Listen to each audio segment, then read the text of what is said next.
Assalamualaikum warahmatullahi wabarakatuh. Semoga yang sedang menyimak kisah ini berada dalam kondisi sehat, tenang hatinya, dan diberi kelapangan dalam setiap langkah. Malam ini, izinkan saya mengantar kalian pada sebuah cerita dari sudut kecil kota Kudus. Daerah yang wangi tembakaunya pernah membuat banyak keluarga bertahan, namun juga menyimpan legenda yang jarang diceritakan dengan suara lantang. Kisah ini bukan tentang keberanian atau kemalangan semata, tetapi tentang pilihan seorang manusia biasa ketika hidup menekan dari segala arah.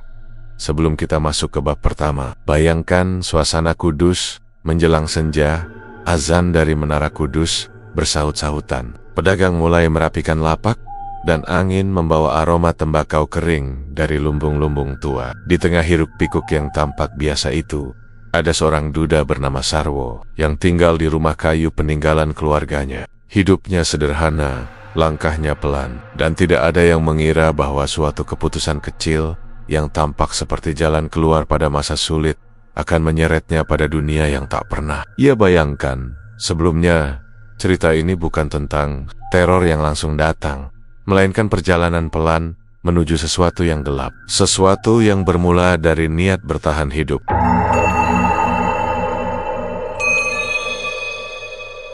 Senja di Kudus selalu datang dengan warna yang berbeda. Ada kalanya jingga, ada kalanya memerah seperti bara tembakau yang sedang dijemur. Di sebuah desa kecil yang tidak jauh dari Menara Kudus, tinggallah seorang pria berusia 45 tahun bernama Sarwo. Orang-orang mengenalnya sebagai sosok pendiam, pekerja keras, dan sejak istrinya meninggal 4 tahun lalu, ia lebih banyak menghabiskan waktu di lumbung tembakau peninggalan keluarganya. Rumah Sarwo tidak besar, hanya bangunan kayu dengan halaman belakang yang cukup luas untuk menjemur tembakau. Setiap pagi, sebelum matahari naik sepenuhnya, Sarwo sudah berada di halaman sambil mengikat dondon tembakau yang sudah kering. Bau khas tembakau, campuran antara tanah, daun dan udara lembab Kudus, selalu menjadi temannya menjalani hari sore. Itu angin bertiup pelan, membawa suara azan dari arah Menara Kudus. Suara itu menyatu dengan banyi-banyi ringan dari dedaunan dan sesekali tawa anak-anak yang berlarian di jalan kecil. Di Panorama, desa ini tidak pernah benar-benar sepi, tapi juga tidak pernah terlalu ramai. Seolah semua orang punya ritme hidupnya sendiri-sendiri. Dan Sarwo salah satu dari mereka.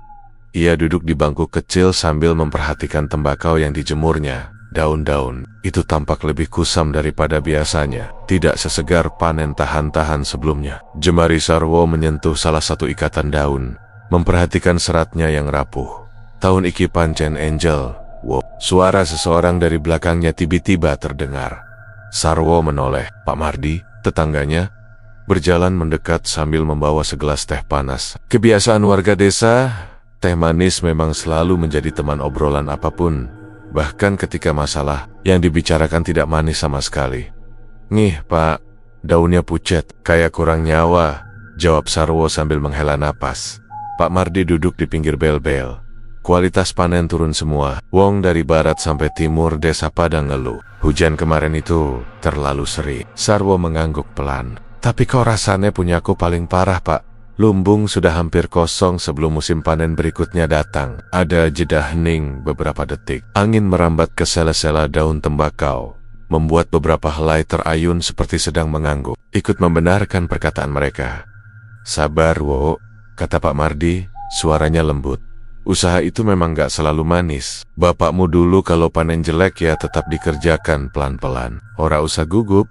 Sarwo tersenyum kecil. Iya Pak, tapi zaman bapak dulu biaya hidup ora senek iki. Utang pupuk saja sudah bikin mumet. Pak Mardi hanya menghela napas. Yo mau pie. Sekarang itu banyak persaingan. Aku dengar ada beberapa petani yang pakai cara lain buat ngangkat panen. Ia menurunkan suaranya, seolah takut ada yang mendengar dari jauh. Kamu ngerti maksudku Zo? Sarwo tidak langsung menjawab. Ia paham maksud Pak Mardi. Rumor tentang orang-orang yang mulai memakai penglaris atau cara tidak wajar demi memperbaiki rejeki sudah sering beredar. Tapi ia tidak terlalu memikirkan hal itu. Baginya, hidup yang baik adalah hidup yang dikerjakan dengan tangan sendiri. Aku ora percaya yang begituan Pak, jawab Sarwo, mencoba menertawakan pembicaraan itu. Kalau ada yang pakai cara begitu ya urusan mereka. Aku cuma mau kerja Yang benar. Pak Mardi ikut tertawa kecil, meski tawanya terdengar seperti tawa orang yang sebenarnya menyimpan sesuatu. Yowes, yang penting kamu sehat. Kalau butuh bantuan, bilang aku. Kita tetangga. Setelah itu, Pak Mardi pamit pulang. Sarwo kembali sendiri di halaman belakang, menatap tembakau yang mulai menguning karena matahari hampir tenggelam. Dadanya sedikit sesak, bukan karena penyakit atau usia, tapi karena beban pikiran yang tak pernah berhenti. Panen jelek terus. Huton nempuk apa aku bisa bertahan sampai musim depan, gumamnya lirih. Namun malam itu, tidak ada tanda-tanda. Pirik, tidak ada suara aneh dari lumbung. Tidak ada bayangan yang melintas di sudut mata. Hanya suara jangkrik dan aroma tembakau yang semakin menguat karena udara malam.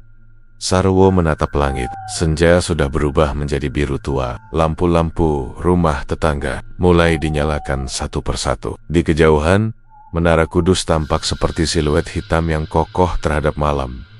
Hidupnya masih terasa biasa. Masalah hanya sebatas ekonomi. Tidak ada yang menunjukkan bahwa apa yang akan datang nanti akan mengubah seluruh hidupnya dan hidup banyak orang di sekitarnya. Untuk saat itu, Sarwo masih merasa dirinya hanya seorang duda yang sedang berusaha bertahan. Belum lebih dari itu, belum menyadari bahwa langkahnya sebentar lagi akan masuk ke dunia yang tidak pernah ia bayangkan. Dunia yang tidak punya tempat untuk orang-orang berhati ragu. Dunia tempat harga setiap keputusan dibayar dengan sesuatu yang jauh lebih besar daripada uang atau panen, dan semua itu akan bermula dari satu malam yang tampak biasa.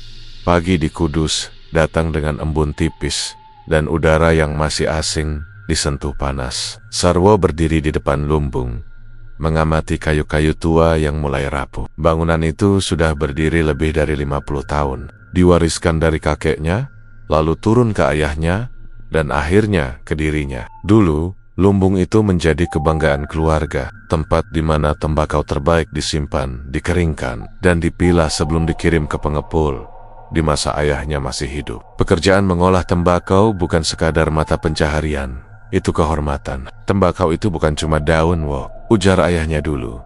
Ini janji keluarga, kita menjaganya dengan cara yang bersih. Sarwo masih ingat bagaimana ayahnya menempatkan kerja keras sebagai ibadah. Tidak pernah memotong jalan, tidak pernah menggunakan kara-kara yang bertentangan dengan nilai keluarga. Setiap selesai panen, mereka selalu mengadakan selamatan kecil, sekadar tumpengan, doa, dan ucapan syukur.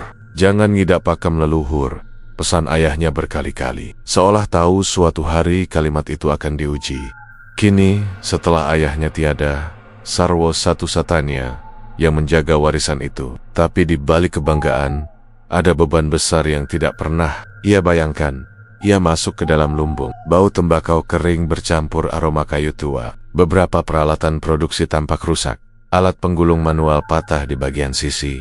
Tali pengikat tembakau putus. Bahkan beberapa rak bambu mulai lapuk. Semua membutuhkan biaya perbaikan. Biaya yang tidak ia miliki. Sarwo memijat pelipisnya. Di sudut lumbung, ada catatan-catatan pembayaran pupuk dan upah buruh harian yang belum ia selesaikan. Jumlahnya tidak sedikit. Hutang menumpuk, pendapatan menurun. Ia seperti berdiri di tengah sawah yang banjir, tidak tahu harus menyelamatkan apa lebih dulu. Saat Sarwo tengah memikirkan itu, suara sepeda motor berhenti di depan rumah. Pak Ribut, pengepul tembakau yang sering mengambil barang dari petani setempat, muncul di pintu lumbung sambil melongok. "Wah, koen dua stok sing isi lumayan?" tanya Pak Ribut. Sarwo menggeleng lemah. "Ora akeh, Pak. Panen kemarin jelek." Wajah Pak Ribut terlihat menyimpan sesuatu yang ingin ia sampaikan. "Ngih, saiki kok akeh sing panene apik yo, padahal hujan terus." "Aku heran." Sarwo mengangkat alis. "Sopo sing panene apik, Pak?" Pak Ribut mendekat sedikit, menurunkan suaranya. "Wong-wong anyar sing buka usaha tembakau dekat pasar. Panene aneh, daunnya wangi dan tebal. Rasa-rasane ora wajar." Sarwo menghela napas pelan. "Apa mungkin mereka punya pupuk khusus?" Pak Ribut menggeleng, matanya sedikit menyipit. "Pupuk opo?" "Wong aku lihat sendiri lumbungnya seadanya. Tapi entah kenapa hasilnya luar biasa." "Kau ngerti maksudku, Zo?" Ucapan itu menggantung. Sarwo berpura-pura tidak paham. Ia tahu yang dimaksud Pak Ribut rumor tentang pedagang yang memakai penglaris atau pesugihan mulai terdengar di mana-mana. Tapi selama ini hanya gosip. Tidak ada yang berani membicarakannya secara terang-terangan. Ah, gosip pak. Biasanya hanya omongan wong ora duwe gawe, kata Sarwo. Meski suaranya tidak meyakinkan, Pak Ribut tersenyum miring. Ya wis, aku pamit. Kalau nanti punya stok, kabari aku. Setelah pengepul itu pergi, Sarwo duduk di bel-bel depan lumbung. Angin pagi menerpa wajahnya, tapi tidak cukup menyejukkan pikiran. Ia menatap ke halaman, melihat beberapa helai tembakau yang dijemurnya kemarin tampak lebih pucat dari biasanya. Bapak, aku ora tahu nyimpang dari pakemu, gumamnya pelan. Tapi saiki aku buntu. Temanku banyak yang mulai pakai cara-cara aneh. Aku kudu piye? Dari kayohan terdengar suara ibu-ibu yang sedang menjemur pakaian sambil bergosip. Kata panglaris, pesugihan, dan dukun samar-samar terdengar di bawah angin. Meski tidak jelas, suasananya membuat Sarwo merasa sedang hidup dalam lingkaran tekanan yang makin sempit. Sore harinya, Sarwo mencoba memperbaiki alat penggulung tembakau yang patah. Ia menggunakan palu kecil dan paku kayu. Tapi alat itu tetap tidak bisa digunakan. Tangannya gemetar bukan karena lelah, tapi karena kesadaran bahwa satu demi satu usahanya mulai runtuh. Sebentar lagi, musim panen baru tiba. Jika ia tidak menemukan solusi, ia bisa kehilangan semuanya. Lumbung, rumah, bahkan mungkin nama baik keluarganya. Tapi meski terjepit, Sarwo masih percaya satu hal. Selama ia berpegang pada nilai ayahnya, hidupnya akan menemukan jalan yang tidak ia ketahui. Adalah kadang kesulitan yang terlalu panjang bisa mengubah prinsip seseorang. Dan perlahan, hidup mendorong Sarwo ke arah yang selama ini ia hindari, ke arah sebuah keputusan yang akan membuka pintu menuju dunia lain. Dunia yang selama ini hanya ia dengar sebagai rumor. Dunia yang menunggu di balik pintu gelap bernama pesugihan. Siang itu, matahari kudus bersinar lebih terik dari biasanya. Udara panas membuat daun-daun tembakau yang dijemur Sarwo tampak cepat mengering. Namun warna keemasannya tetap tak muncul seperti sedia kala. Sarwo berdiri sambil menyeka keringat, memperhatikan hasil panennya yang makin hari makin membuat dadanya sesak. Saat ia sibuk mengumpulkan beberapa helai tembakau yang sudah cukup kering, suara sepeda motor berhenti di depan rumahnya. Sarwo menoleh, dan wajahnya langsung berubah ketika melihat siapa yang turun dari motor itu. Loh, Jatmiko! Pria berkumis tipis itu tersenyum lebar sambil melepas helm. Iyo, bertahun-tahun ora mampir. Koe iso lali karo aku. Jatmik adalah teman dekat Sarwo sejak muda. Mereka dulu sering menghabiskan waktu bersama di lumbung, belajar mengikat tembakau, atau sekadar bermain bola di lapangan desa. Setelah dewasa, hidup membawa mereka ke jalan berbeda. Jatmiko merantau ke daerah Pati, membuka usaha kecil-kecilan, lalu kabarnya berkembang lebih besar. Sarwo tersenyum kecil. Aku ora lali ko, wong kowe dulu sering utang rokok neng omahku. Jatmiko tertawa keras. Suaranya memenuhi halaman rumah Sarwo, yang akhir-akhir ini terasa terlalu hening. Ia memandang sekeliling, memperhatikan lumbung tua dan tembakau yang dijemur. Kok sepi wo? Biasanya rumahmu sibuk pas musim kayak gini, katanya sambil menghela napas. Sarwo tidak langsung menjawab. Ia menaruh ikatan tembakau ke keranjang besar, lalu duduk di bel-bel. Jatmiko ikut duduk, menepuk bahunya. Ada apa wok? Sarwo menghela napas panjang, seakan beratnya ikut keluar lewat hembusan itu. Panen jelek kok, alat banyak yang rusak. Utang pupuk juga menumpuk. Mishek, Kabe. Jatmiko memandang Sarwo dengan tatapan yang sulit dibaca, antara prihatin dan seperti menyimpan sesuatu. Zaman Psyche Angel. Oh, tapi ya gitulah. Nggak semua orang pakai cara yang sama untuk bertahan. Sarwo meliriknya. Maksudmu? Jatmik mengangkat bahu. Ah, omongan orang desa, kamu enggarti itu? Sekarang banyak usaha yang mendadak naik pesat, padahal sebelumnya terpuruk. Kadang orang-orang itu dibantu pihak lain. Ia sengaja menekankan kata terakhir, tapi tidak menjelaskan. Lebih jauh, Sarwo merasa jantungnya berdetak sedikit lebih cepat. Pihak lain, piye? Kok? Jatmiko memainkan jarinya di atas meja bambu. Ya, semacam bantuan. Bukan yang aneh-aneh, cuma orang bilang mereka punya pegangan. Ada yang dikasih wangsit, Ada yang dibantu lewat perantara. Kalau Mengen tidak jelas, tidak tegas, namun cukup untuk membuat pikiran Sarwo lari ke berbagai arah. Beneran ono sing bantu begitu? Tanya Sarwo hati-hati. Jatmiko tersenyum miring, seolah sengaja membuatnya penasaran. Aku pernah lihat, Wo, ada pedagang tembakau di Pati yang usahanya hampir mati. Lumbungnya kosong, hutangnya sampai ditagih tiap hari. Tapi entah bagaimana, 3 bulan kemudian, usahanya meledak. Panen bagus, pembeli datang terus. Sarwo mengerutkan dahi. Dia pakai pupuk khusus. Bukan itu. Jatmiko melirik kiri kanan. Meski tidak ada siapapun di sekitar mereka. Dia bilang ada yang membimbing. Lewat mimpi. Lewat tanda-tanda. Menelan ludah. Dadanya terasa sempit. Cerita itu terdengar seperti gosip, tapi diceritakan dengan nada yang membuatnya terasa lebih dekat dengan kenyataan. Terus, kamu percaya? Tanya Sarwo. Jatmiko tertawa singkat. Percaya nggak percaya? Wo, tapi hasilnya kelihatan. Dan orang itu nggak pernah cerita rinci. Tapi aku yakin ada yang bantu dia. Hening sejenak. Hanya terdengar suara ayam tetangga dan gemerisik angin di antara daun tembakau. Sarwo memandang hasil panennya yang memudar. Memikirkan utang yang belum terbayar. Memikirkan wajah anaknya yang bekerja di luar kota demi membantu sedikit-sedikit. Jatmiko menepuk bahunya. Kadang, hidup butuh bantuan tambahan. Wo, manusia itu punya batas. Sarwo memejamkan mata. Kata-kata itu menusuk jauh ke dalam pikirannya. Namun Jatmiko tidak menambah penjelasan. Seolah ia memang datang hanya untuk memberi sedikit dorongan. Bukan untuk membuka pintu sepenuhnya. Yo wis, kata Jatmiko sambil bangkit berdiri. Aku cuma mampir.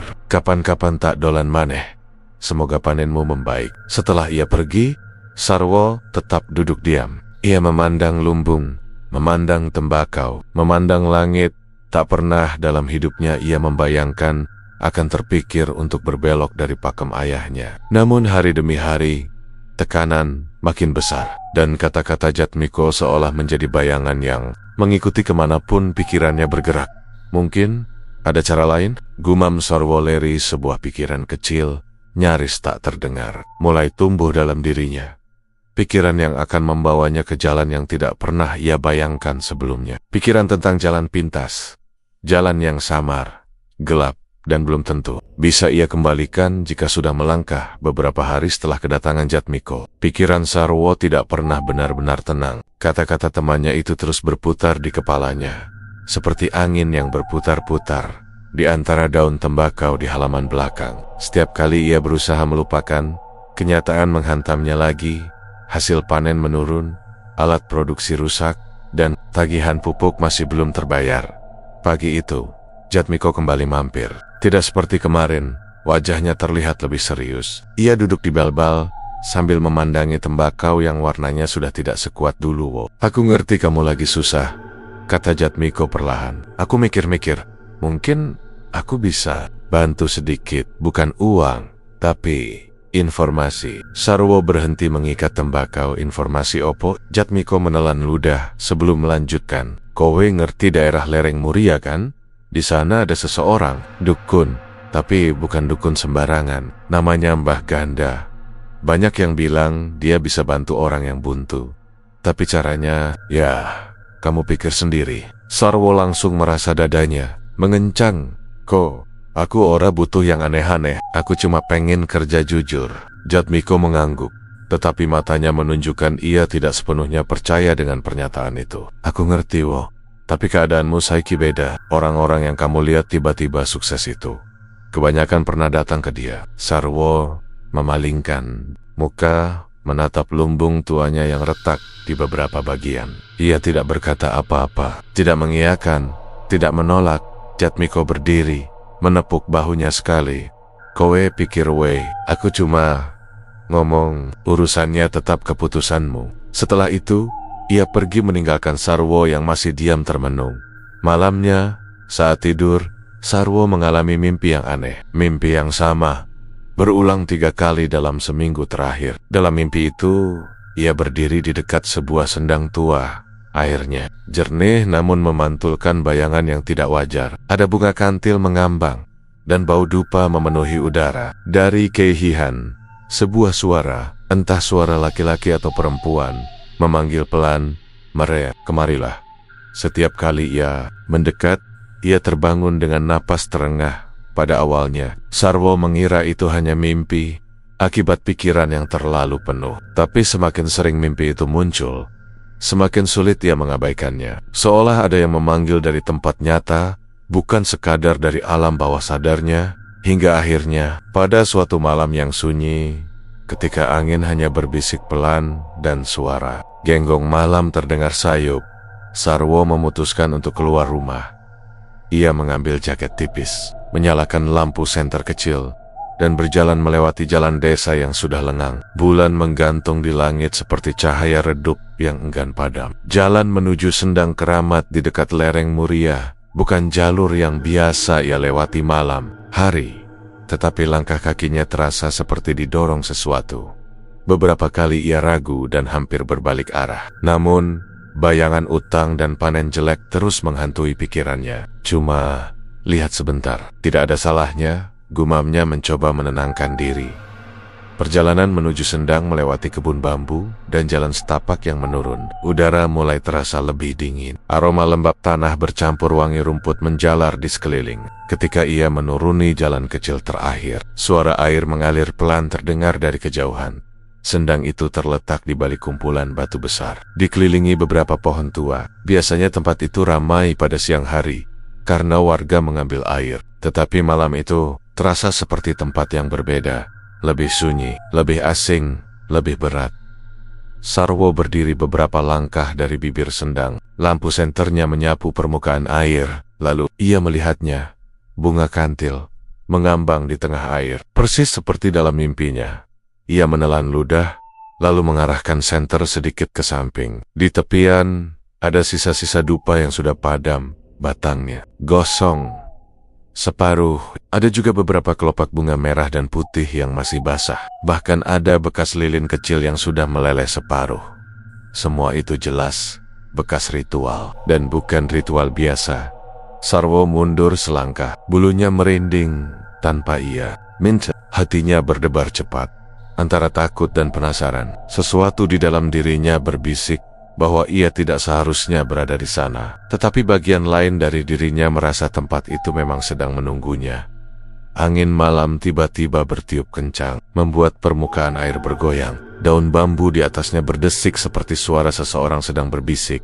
Dalam hati kecilnya, Sarwo sadar, jika ia terus melangkah lebih jauh, hidupnya tidak akan sama lagi.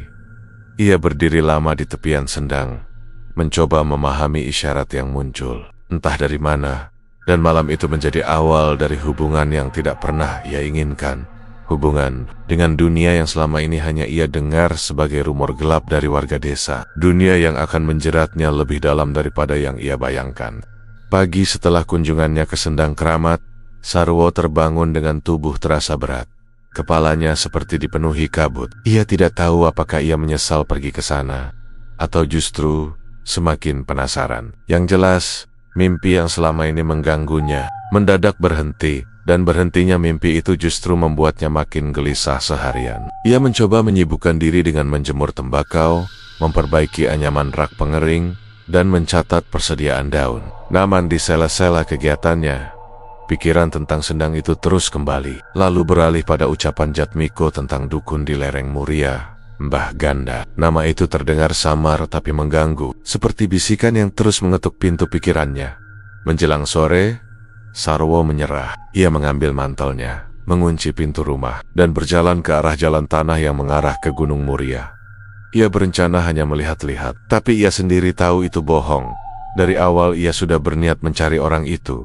Perjalanan menuju rumah Mbah Ganda melewati jalanan menanjak dengan pohon-pohon pinus di kiri kanan yang menjulang seperti dinding alami. Udara semakin tipis, membawakan aroma dedaunan basah. Sesekali burang-burang hutan berkicau lalu hilang lagi. Warga setempat yang ia tanya hanya mengangguk pelan ketika ia menanyakan nama dukun itu. Ada yang memandangnya heran, ada yang memandangnya iba, tapi tidak ada yang mencoba menahan langkahnya. "Sakjen, hati-hati wei, Pak," gumam seorang bapak tua sambil menggaruk kepala. "Mbah Ganda kui wong alis tapi pamornia ora kabeh kuat nerimo." Bapak cuma bisa bilang, hati-hati. Mbah Ganda itu orangnya halus, tapi pamornya tidak semua orang kuat menerimanya. Sarwo menelan ludah, tapi tetap melanjutkan perjalanan. Rumah Mbah Ganda berada di tepi jurang kecil, dikelilingi bata-bata besar berlumut. Rumah itu tidak besar, hanya rumah kayu sederhana dengan atap rumbia. Namun begitu Sarwo melangkah ke halamannya, ia langsung merasakan perbedaan aneh di udara. Seperti ada sesuatu yang mengamati. Pintu rumah terbuka. Sebelum ia sempat mengetuk, keluar seorang lelaki tua dengan tubuh kurus, kulit keriput, dan rambut putih panjang yang diikat rapi. Wajahnya tenang, bahkan terlalu tenang, seakan tidak ada yang bisa membuatnya kaget atau marah. Tatapannya datar, tetapi tidak kosong. Lebih seperti seseorang yang sedang melihat jauh melewati tubuh Sarwo, sampai ke dalam hatinya. Kowe Sarwo. Untuk pertama kalinya, Sarwo benar-benar merinding. Dukun itu tahu namanya. Sarwo menunduk sopan. "Ngih, Mbah, aku cuma pengin mencari jalan keluar," potong Mbah Ganda. Suaranya pelan, namun tegas. "Aku wis ngerti." Tanpa menunggu jawaban, Mbah Ganda masuk kembali ke dalam rumah. Sarwo ragu sejenak sebelum akhirnya mengikutinya. Bagian dalam rumah itu diterangi lampu minyak. Di dinding, tergantung beberapa benda ritual, topeng kuno, kain hitam, dan beberapa botol berisi cairan yang tidak Sarwo kenali. Di tengah ruangan ada tikar pandan, dan Mbah Ganda duduk bersila di atasnya. "Duduk," ujar Mbah Ganda. Sarwo duduk, mencoba menenangkan detak jantungnya. "Kowe datang ke sini bukan karena kowe kepengin, tapi karena keadaanmu memaksa," kata sang dukun tanpa basi-basi. Sarwo menunduk. "Aku cuma sudah mentok, Mbah. Panen rusak, utang numpuk, peralatan rusak. Aku sudah berusaha." Tapi Mbah Ganda mengangguk sekali. Banyak yang datang ke sini dengan alasan sama. Ia menatap Sarwo lebih dalam. "Aku bisa bantu, tapi bantuan yang tak berikan. Bukan jalan yang wajib, cuma jalan yang sering diambil orang putus asa." Kalimat itu membuat Sarwo menggenggam celana kainnya dengan tangan berkeringat. "Jalan? Kayak opo, Mbah?" Mbah Ganda mengangkat sebuah kotak kecil dari sampingnya. Kotak itu terbuat dari kayu jati tua, diukir dengan pola-pola yang tidak Sarwo kino. Sang dukun meletakkannya perlahan di depan Sarwo. "Di dalam sini ada makhluk yang bisa menjaga rezekimu. Selama kowe memenuhi syaratnya, usaha tembakau bakal kembali lancar." Sarwo menatap kotak itu, merasakan hawa dingin menyelinap dari balik celahnya. "Apa syaratnya, Mbah?" "Itu bagian beratnya," jawab dukun itu. "Aku tidak bakal memaksa. Syaratnya tidak harus kowe terima. Tapi kalau menolak, kamu pulang seperti datang, dengan beban yang sama." Sarwo menelan ludah keras-keras. "Imbalannya? Maksudnya apa?" Mbah Ganda tersenyum tipis. Senyum yang tidak memberi rasa lega, justru membuat bulu kuduk merinding. Tidak ada kekuatan di dunia ini yang bekerja tanpa imbalan. "Sarwo, hidupmu bakal berubah. Lebih baik, lebih lenser. Tapi kowe harus siap membayar dengan sesuatu yang juga berharga." Sarwo menahan napas.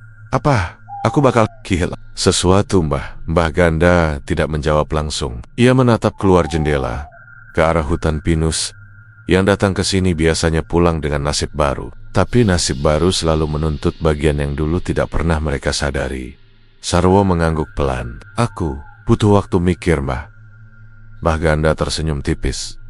"Pikirkan sebaik-baiknya. Kau ora takpat. Jalan ini hanya dibuka. Dipilih atau tidak, itu urusanmu." Ketika Sarwo keluar dari rumah itu, udara luar terasa lebih dingin daripada sebelumnya. Jalan pulang seperti terasa lebih panjang, dan di pundaknya seolah menumpuk dua beban sekaligus.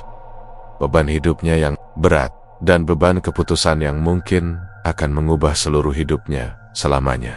Sarwo menghabiskan 2 hari penuh dengan pikiran yang kacau. Ia tidak makan dengan teratur, tidur pun hanya sebentar-sebentar. Di satu sisi, ia takut pada apa yang ditawarkan Mbah Ganda. Di sisi lain, ia sadar bahwa ia sudah kehabisan pilihan. Setiap kali menatap tumpukan tembakau yang mengering tidak merata, atau mesin penggiling yang macet, atau buku catatan hutang yang semakin panjang, hatinya terasa semakin sesak. Hingga akhirnya, pada Kamis sore, ia mendengar kabar bahwa harga tembakau turun lagi. Itu seperti pukulan terakhir. Sarwo duduk lama di teras rumah, memandangi langit yang mulai menguning. Kemudian, tanpa banyak berpikir, ia mengambil sarung, jaket, dan menyalakan motor bututnya. Ia menuju lereng Muria lagi. Mbah Ganda sudah seperti menunggu. Ketika Sarwo datang, sang dukun hanya mengangguk kecil, seperti tahu keputusan itu sejak awal. Besok malam Jumat Kliwon, kata Mbah Ganda sambil menyiapkan sebuah tas kain hitam. Jika kamu benar-benar mantap, kita lakukan ritualnya di sendang tempat kowe didatangi mimpi. Sarwo mencoba mengangguk mantap, tapi suaranya bergetar. Nih, Mbah, aku siap. Mbah Ganda menatapnya lama sebelum menyerahkan sebuah botol kecil berisi minyak yang berbau wangi tajam. Ini minyak khusus untuk menjaga dia nanti. Jangan tumpah, jangan salah pakai. Sarwo menggenggam botol itu dengan tangan gemetar.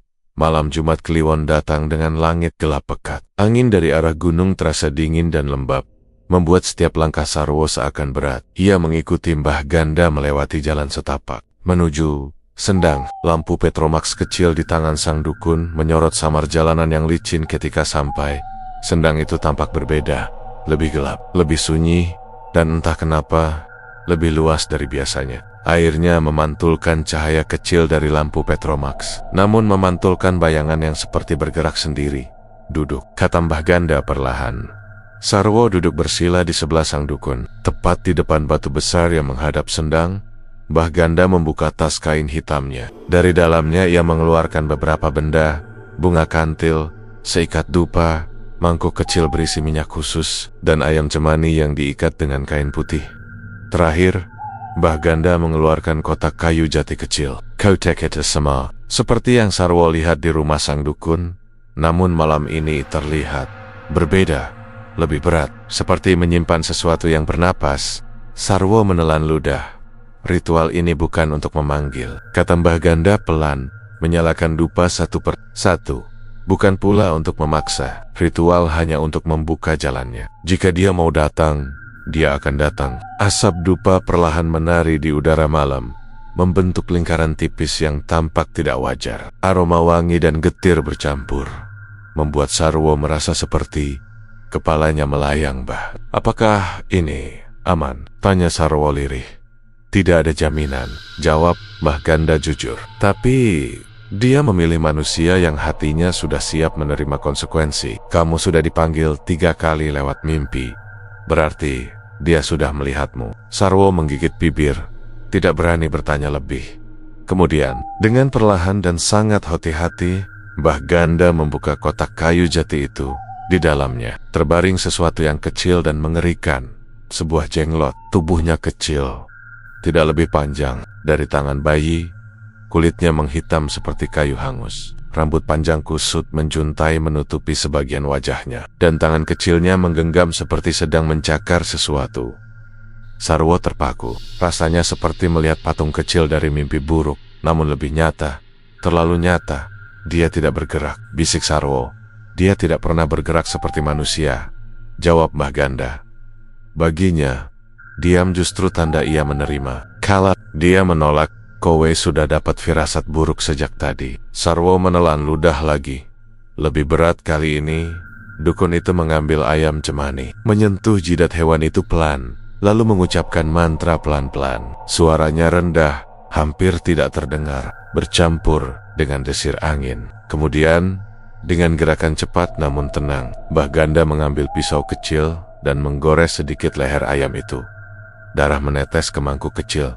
Sarwo menoleh, wajahnya pucat. Mbah, apa perlu darah? Dia makan dari energi. Dear, ayam cemani hanya untuk mengikat perjanjian pertama. Setelah itu, syaratnya tidak tiap malam, tapi tetap harus kamu penuhi sesuai petunjukku. Mbah Ganda meneteskan beberapa tetes darah ke rambut jenglot, lalu menutupnya kembali dengan kain halus. Kemudian, sang dukun mengambil minyak khusus dan mengoleskannya ke permukaan kotak jati. Minyak itu memantulkan cahaya samar membuat kotak tampak lebih tua dan lebih hidup. Mulai malam ini, kata Mbah Ganda pelan, dia dijaga oleh kamu. Ia tidak akan menuntut apa-apa selama masa awal. Hidupmu akan mulai berubah. Rezeki akan mengalir. Tapi, ingat, ia menatap Sarwo lekat-lekat. tidak ada yang gratis. Sarwo mengangguk meski hatinya bergetar kuat. Mbah Ganda menutup kotak itu rapat, lalu menyerahkannya ke tangan Sarwo. Kotak itu terasa dingin. Dingin seperti baru diambil dari tanah. Dingin yang tidak normal. Bawa pulang, kata sang dukun. Jaga baik-baik. Jangan pernah buka kecuali aku yang suruh. Sarwo menggendong kotak itu dengan kedua tangan, seperti membawa sesuatu yang rapuh namun berbahaya. Ketika mereka berjalan pulang, angin di sekitar Sendang terasa berubah. Lebih sunyi, lebih berat. Seakan ada sesuatu yang baru saja bangkit dan mengikuti dari kejauhan. Dan Sarwo tahu, mulai malam itu hidupnya tidak akan sama lagi. Tidak peduli seberapa keras ia mencoba menyangkalnya. 3 hari setelah ritual itu, desa tempat Sarwo tinggal seperti berubah pelan-pelan. Tidak drastis, tidak pula seperti mimpi yang tiba-tiba meledak di depan mata. Semuanya terjadi perlahan, hampir terlalu alami untuk menimbulkan kecurigaan. Pagi pertama setelah ia membawa pulang kotak kayu jati berisi jenglot, Sarwo bangun dengan tubuh yang lebih ringan. Entah kenapa, rasa capek yang biasanya mengendap di bahunya seperti menghilang. Ia keluar rumah, menatap rak pengeringan tembakau dengan hati deg-degan. Tumpukan tembakau yang kemarin tampak kusam, tiba-tiba tampak menguning lebih merata daunnya. Lebih kering, lebih ringan di tangan, dan wangi khas tembakau siap jual mulai keluar dengan kuat. Sarwo memegang satu ikat sambil menghela napas. Kok iso? Semalam hujan gak deres, panas juga biasa saja. Ia menggelang, mencoba tidak terlalu memik. Mungkin ia hanya sedang diselimuti rasa paranoid berlebihan. Mungkin ini murni keberuntungan. Namun perubahan tidak berhenti di tembakau. Sore itu, seorang pembeli dari desa sebelah datang tiba-tiba. Wajahnya riang, berbeda dari beberapa minggu terakhir ketika ia selalu menawar dengan harga yang menyakitkan. Pak Sarwo, panjenengan punya stok banyak? Saya lagi dapat pesanan gede dari kota. Kalau cocok, saya ambil banyak sekalian. Sarwo hampir tidak percaya. Pembeli itu bukan tipe orang yang mudah tergoda. Tapi hari itu dia seperti sangat yakin pada kualitas tembakau Sarwo. Setelah mencoba beberapa helai, si pembeli langsung mengangguk mantap. Wah, ini wangi. Kok beda, Pak? Kualitasnya naik banget. Sarwo cuma tersenyum kaku. Lah, ya mungkin musimnya lagi pas. Padahal ia tahu betul, beberapa minggu lalu musimnya sama sekali tidak bersahabat. Pembeli itu akhirnya membawa beberapa karung tembakau dan berjanji kembali minggu depan. 2 pembeli lain datang 2 hari berikutnya, tanpa dihubungi. Mereka datang begitu saja, seolah nama Sarwo sedang bergaung di telinga orang-orang. Sarwo mulai merasa napasnya kembali panjang. Hutangnya bisa mulai dicicil. Perpisahan dari rasa stres yang menumpuk mulai terasa. Untuk pertama kalinya dalam waktu lama, ia bisa makan dengan tenang. Perubahan kedua yang membuat Sarwo tertegun adalah alat penggiling tembakau yang sebelumnya rusak. Mesin itu sudah lama ngadat. Saat dinyalakan, hanya mengeluarkan suara ngorok dan asap tipis. Tukang bengkel desa pun bilang harus ganti beberapa bagian, tetapi suku cadangnya mahal.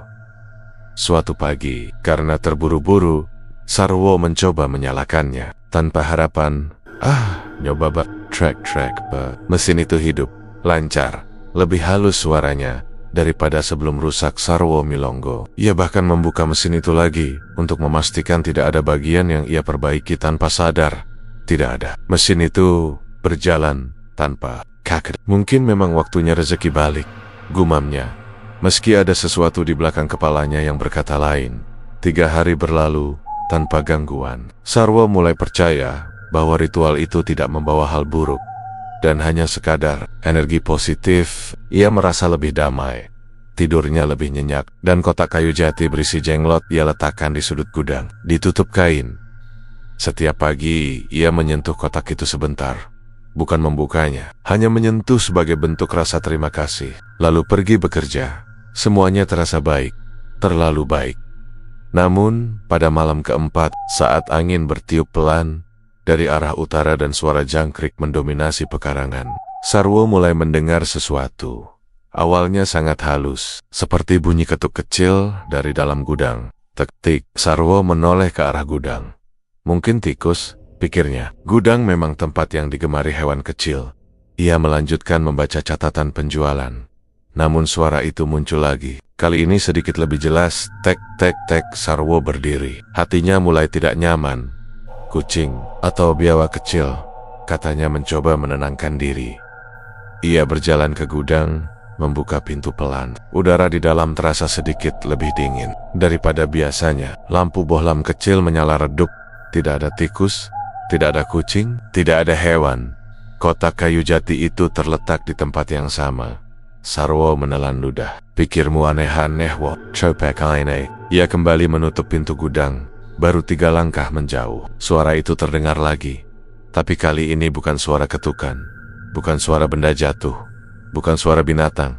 Ini suara lirih, sengkak, seperti seseorang menarik napas dari dalam kotak. Hahaha.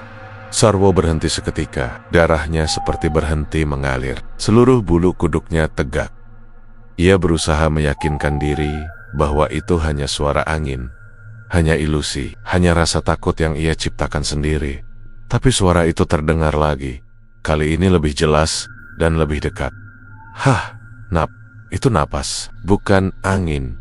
Dengan gemetar, Sarwo memejamkan mata dan berbisik pada dirinya sendiri. Wow, kowe sing milih jalan iki, tanggung jawab.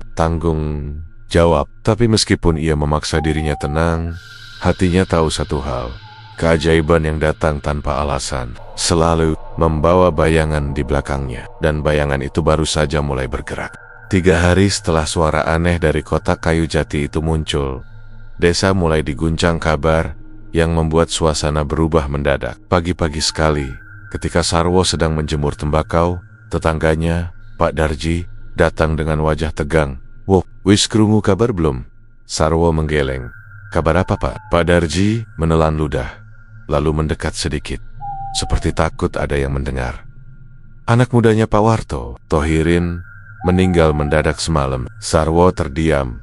Loh, Tohirin yang kerja bantu di gudang sebelah itu? Ngih, kemarin sore masih sehat, masih bercanda sama teman-temannya. Tiba-tiba malamnya ambruk. Katanya dadanya sesek kaya ditindih sesuatu. Terus ora bangun maneh. Sarwo menggenggam tali jemuran kuat-kuat. Dadanya terasa ditusuk rasa tidak nyaman. Kok aiso mendadak ngono, Pak? Entah. Tapi warga mulai ngomong, kejadian ini aneh. Katanya Tohirin sempat gumun sorenya. Bilang dia ngelihat bayangan hitam lewat di belakang rumah tembakau yang kosong. Sarwo menelan ludah keras-keras. Rumah tembakau kosong, hanya berjarak 2 rumah dari tempat. Ia mencoba berpikir jernih. Tohirin memang sering melewati area itu saat pulang. Itu cuma kebetulan. Pak, kata Sarwo setengah memaksa, meski suaranya terdengar goyah. Banyak orang desa suka lebay kalau ada yang mati mendadak. Pak, Darji mengangguk, tapi sorot matanya jelas tidak yakin. Semoga cuma kebetulan. Tapi hati Sarwo berkata lain. Malamnya Sarwo tertidur lelah, namun tidurnya tidak membawa ketenangan. Ketika matanya terpejam, ia langsung masuk ke dalam dunia yang gelap dan menyesakkan. Ia berada di ruang penyimpanan tembakau miliknya. Lampu bohlam redup, tumpukan karung tembakau menjulang di kedua sisi. Suasananya hening, terlalu hening. Kemudian terdengar suara serak, seperti datang dari tenggorokan yang kering. Sarwo menoleh, tidak ada siapa-siapa. Suara itu lebih jelas, lebih dekat. Sarwo merasa tulang belakangnya dingin, napasnya memburu. Dalam mimpi itu, ia mendekati sudut gudang yang paling gelap. Dan tiba-tiba, dari balik karung tembakau, muncul tangan pucat yang mencengkeram pinggir karung. Tangan itu kurus, dingin dan hitam di ujung jarinya. Lalu setengah wajah muncul. Mata putih tanpa bola hitam. Wajah pucat yang seperti habis disedot darah. Mulutnya bergerak pelan.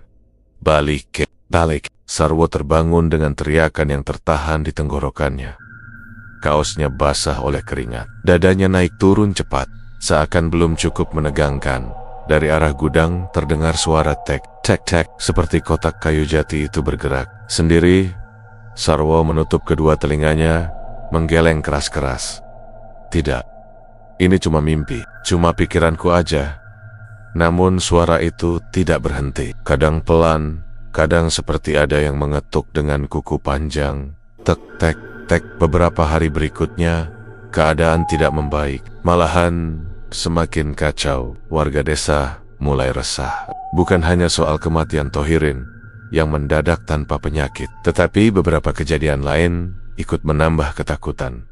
Lampu-lampu rumah mati tanpa sebab. Kambing salah satu warga ditemukan mati dengan mata membelalak. Ada orang yang mengaku melihat bayangan hitam di pojokan jalan dekat rumah Sarwo. Dan sialnya, Sarwo mulai merasakan sesuatu mengintai rumahnya setiap malam. Suara lirih itu muncul lagi dari kotak jati. Kadang seperti seseorang sedang menggeretakkan gigi. Kadang seperti napas tercekat. Kadang seperti suara kecil yang memanggil, memohon, atau bahkan tertawa samar. Sarwo semakin sulit tidur. Matanya hitam di bawah kelopak. Namun puncaknya terjadi malam itu. Hujan turun rintik, membuat suara atap rumah terdengar seperti denting jarum. Sarwo duduk di depan tungku, mencoba menenangkan diri. Tiba-tiba, dari ujung matanya, ia melihat bayangan lewat di depan pintu. Bukan bayangan manusia biasa. Bayangan itu lebih tinggi. Bentuknya tidak jelas, tetapi bergerak pelan, sangat pelan, seperti sedang menyeret kaki.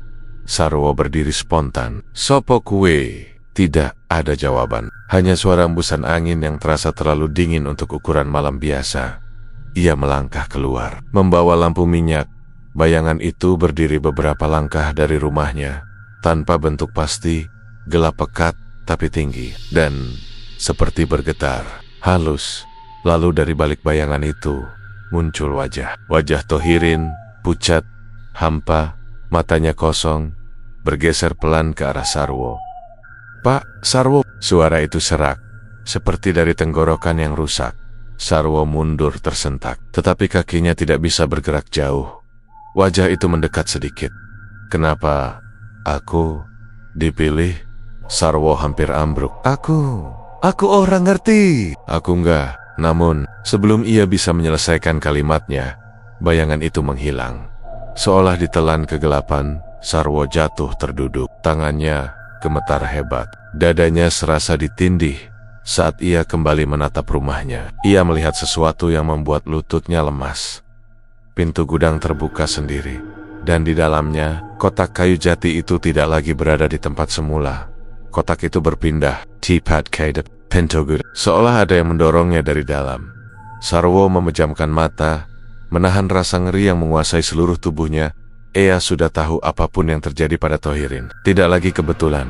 Dan kotak itu bukan lagi sekadar tempat penyimpanan, ada sesuatu di dalamnya yang mulai bangun dan mulai meminta bagian imbalan yang dijanjikan Mbah Ganda.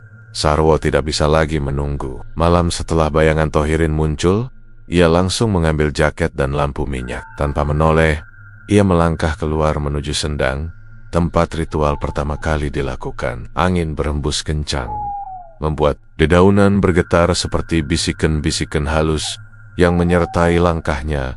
Setiap kali kaki Sarwo menyentuh tanah basah, hatinya semakin berat. Tetapi ia sudah bulat tekad, perjanjian ini harus dihentikan, apapun caranya. Sendang itu tampak lebih gelap dibanding sebelumnya. Airnya yang biasanya tenang berubah keruh, seolah ikut menyimpan rahasia yang tidak ingin dibuka kembali. Kabut tipis menggantung di atas permukaan, membuat suasana tampak seperti dunia lain. Sarwo berseru, suaranya bergetar.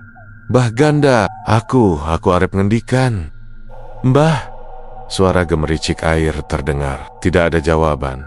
Sarwo menggigit bibirnya. Ia tahu dukun itu tidak selalu muncul jika dipanggil. Kadang ia hanya menunggu dan tapi malam ini Sarwo tidak punya banyak waktu.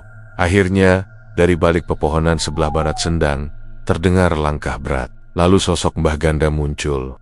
Tenang seperti biasa, berjalan perlahan. Wajah keriputnya dingin tanpa ekspresi. Kowe teko maneh. Sarwo menelan ludah, menahan ketakutan. Mbah, aku wis ora kuat. Aku pengen ngakhiri perjanjian iki. Ganda berhenti di depan Sarwo, menatapnya lama, seperti bisa melihat isi hatinya. Ngakhiri, ia tersenyum tipis. Senyum yang membuat bulu kuduk Sarwo berdiri. Perjanjian itu bukan janji biasa Sarwo, kowe sing wis milih dalan iki. Tapi aku orang ngerti nenek akibat. Ngene mbah, suara Sarwo pecah. Wong mati, bayangan ngikutiku, jenglot. Dadi urip, aku mong pengen rezeki lancar, ora pengen. Koba, dukun itu menghela napas. Seperti seseorang yang sudah sering mendengar hal semacam ini, penyesalan yang datang terlambat. Perjanjian ora bisa dibatal ke begitu we. Ujar Mbah Ganda, tenang. Kecuali, diganti. Sarwo menatapnya dengan mata membelalak. Diganti? Diganti opo mbah? Mbah Ganda mendekat, suaranya berubah sangat pelan. Imbalan itu kudu tetap dibayar. Nek kowe ora gelem menehi sing diminta jenglot kowe, kudu menehi pengganti. Sarwo terdiam, tubuhnya gemetar. Nek pengganti ora ana? Tanyanya, suaranya lirih. Perjanjian bakal njaluk langsung. Saka jiwa sing paling cedak karo kowe. Sarwo merasakan jantungnya seperti diremas. Terbayang wajah istrinya, anaknya, keluarganya. Tapi ia masih belum paham sepenuhnya.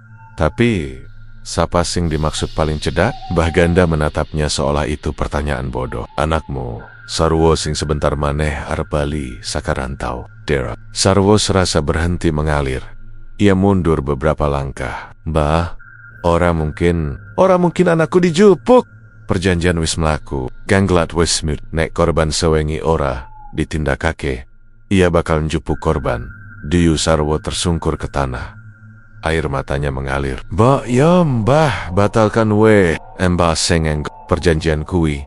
Dukun itu menggeleng pelan. Aku mang perantara, kowe sing nyebut ijab. Kowe sing delok kotak jati kui lan gelem nampa syarat. Iki kabeh wis ora ing tanganku. Sarwo menunduk, tubuhnya bergetar hebat. Terus, opo sing iso tak lakoni mbah? Golek pengganti, jawab Mbah Ganda datar. Sebelum anakmu TK lan jenglot TK njaluk hak. Sarwo pulang dengan kepala penuh badai. Rumahnya tampak gelap, hanya remang dari lampu dapur yang belum dimatikan istrinya. Saat ia membuka pintu, hawa dingin menyambutnya. Tidak seperti dingin biasa, dingin yang menyelinap ke dalam tulang. Ia memanggil pelan, "Ya, anak-anak." Tidak ada jawaban. Ia berjalan ke ruang tengah, dan sesuatu membuat napasnya terhenti. Kotak jati itu berada di tengah ruangan, terbuka sedikit, dan di lantai dekatnya ada jejak kaki kecil, kecil tapi jelas, seperti jejak makhluk mungil dengan kuku runcing. Sarwo mundur panik. Astikfirullah. Ora.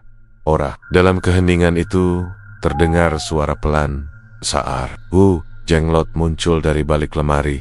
Kepalanya miring, rambut kusutnya menggantung seperti akar kering. Matanya yang dulu tertutup, kini tampak seperti retakan hitam kosong. Wes wayahe. Sarwo memukul udara kosong, berusaha menahan ketakutan. Anakku ora aiso, ora mungkin. Nyawaku tak pasrahke. Jenglot berkedip pelan. Gerakannya kaku namun jelas mulai hidup. Nyawamu ora munggah nilai. Kowe sing ngundang aku, sing kudu mbayar, wong sing isi suci saka perjanjian. Sarwo membeku. Ia paham apa maksudnya. Anaknya, di luar rumah, angin tiba-tiba berputar kencang. Daun-daun beterbangan, lampu minyak berkelap-kelip, dan ketika Sarwo mencoba berlari ke kamar untuk mencari istrinya, dari kejauhan, terdengar suara sepeda motor berhenti di depan rumah. Suara yang sangat ia kenali. "Pak, Bu, aku wis bali." Sarwo membeku. Anaknya sudah pulang, dan Jenglot berdiri tepat di antara dia dan pintu depan, seolah-olah sudah menunggu korban berikutnya. Langkah sepeda motor itu terdengar semakin jelas di depan rumah. Suara knalpot yang sudah lama tidak Sarwo dengar, mendadak terasa seperti ancaman mematikan. Sarwo menoleh ke arah pintu, lalu kembali ke arah Jenglot yang berdiri kaku di tengah ruang tamu. Kepalanya miring, seolah mendengarkan dengan penuh selera. "Nduk, ojo mlebu disik, tunggu neng enjabah." Sarwo berteriak sekencang mungkin, tetapi suaranya terdengar parau, seperti tertahan oleh ketakutan yang mencengkeram dadanya. "Lho Pak, kulo mlebet mawon nggih." Anaknya tidak mengerti apa yang sedang terjadi. Pintu kayu berderit ketika dibuka dari luar, dan suara itu memecahkan ketegangan ruangan seperti benda ringkih yang akhirnya patah. Jenglot tiba-tiba bergerak. Pergerakannya cepat, seperti ditiup angin, dan tiba-tiba ia sudah berada di sudut ruangan dekat pintu masuk. Bola matanya yang hitam tak berdasar mengarah lurus ke anak Sarwo, yang baru melangkah satu kaki masuk ke dalam rumah. "Enduk, minggir! Menubruk anaknya, mendorongnya hingga jatuh ke lantai luar pintu. Anak itu terkejut, bingung, hampir marah. Tetapi sebelum ia sempat bicara, Sarwo menutup pintu dengan keras, memutar kunci besi berulang kali. Pak, ada apa toh? Sarwo menahan pintu itu dengan tubuhnya yang gemetar. Nduk, lari, LAR3, ojo balik nganti aku nelpon. Iki demi keselamatanmu. Larissa, suaranya pecah, panik. Seperti suara seseorang yang tenggelam dan berteriak untuk napas terakhir. Anaknya ragu sejenak, tapi nada itu terlalu serius untuk diabaikan. Pak, hati-hati. Langkah kaki menjauh.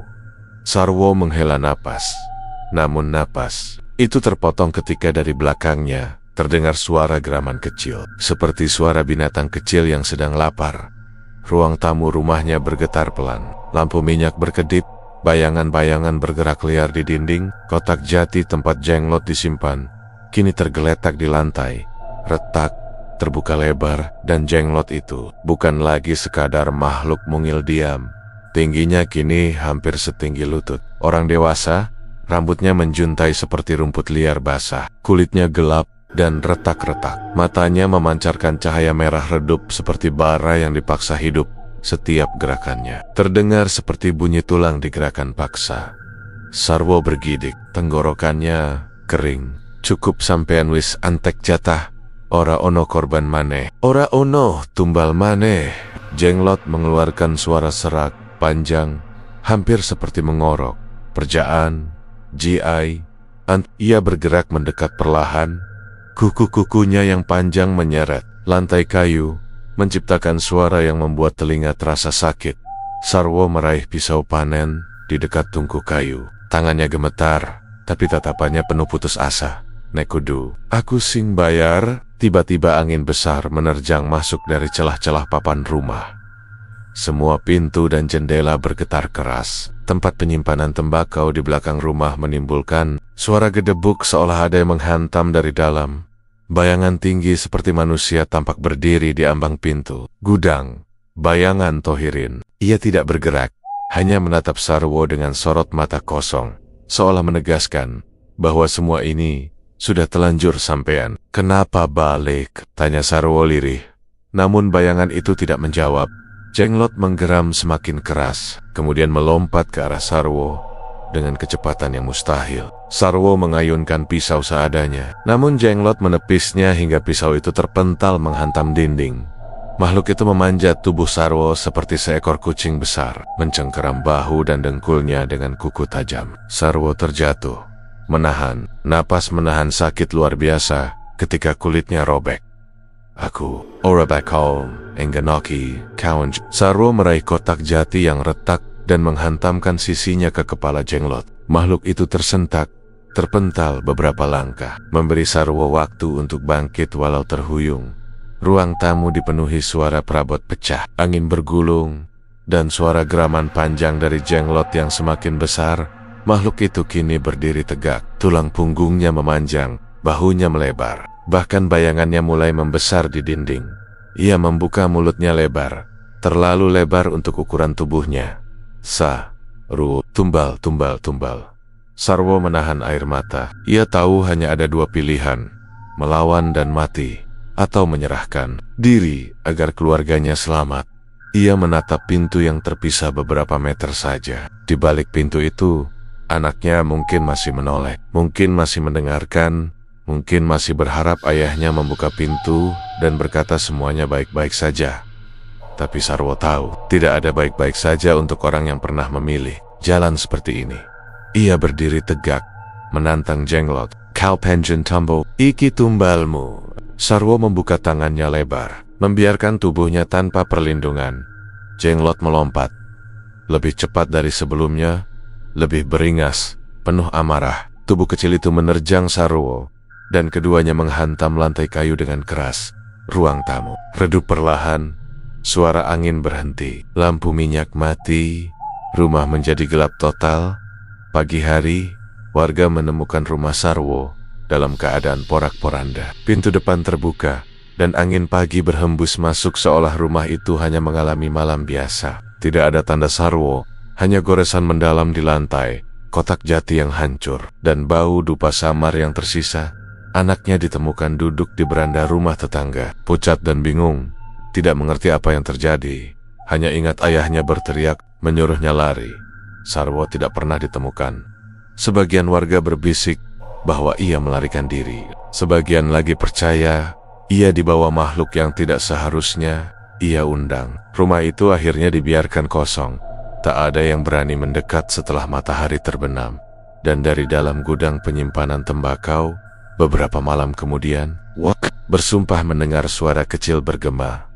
Sarwo, Wes Lunas. Cerita ini sepenuhnya fiktif dan tidak bermaksud menyinggung kepercayaan, budaya, ataupun pihak manapun. Semua elemen mistis hanyalah rekaan untuk kepentingan cerita belaka.